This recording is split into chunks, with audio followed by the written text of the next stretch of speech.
Indian Airlines reportedly locked in talks with state-run oil companies, hoping to delay a massive spike in jet fuel costs because of the Iran war. It comes as India, which is the world's third-largest energy importer, officially ends a 4-year price freeze, leaving both the aviation sector and consumers bracing for impact. Neha Poonia filed this report for CNA from New Delhi.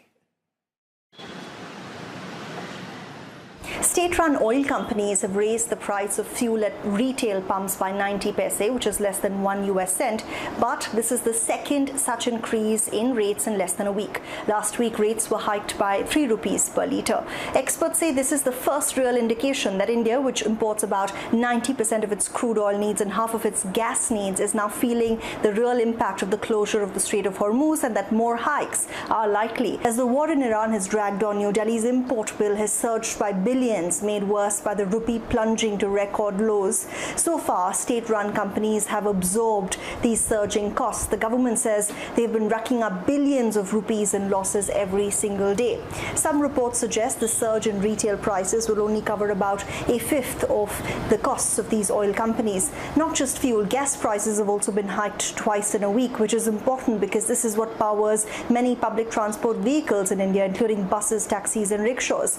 Last week, Indian Prime Minister Narendra Modi made a rare public appeal for national austerity, asking people to work from home and conserve fuel. His government is also facing criticism for holding off hiking prices until after 5 key state elections wrapped up this month.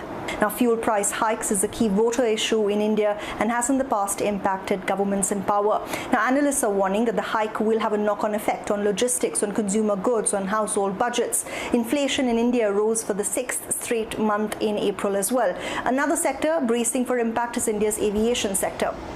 Now, Bloomberg is reporting that Indian carriers have requested state-run oil companies to delay jet fuel price hikes until the war in Iran ends. The government had kept jet fuel prices capped at 25% for the month of May. Bloomberg report claiming that state-run oil companies are discussing, and I quote, whether to raise domestic jet fuel prices by as much as 25% in June. There's been no comment or clarification from the government on these claims. In India, oil makes up about 2/5 of the operating costs for airlines. Carriers have been warning of flight disruptions if the government doesn't control fuel prices, and this is coming at an important time ahead of peak travel season in India. For CNA, I'm Neha Poonia in New Delhi.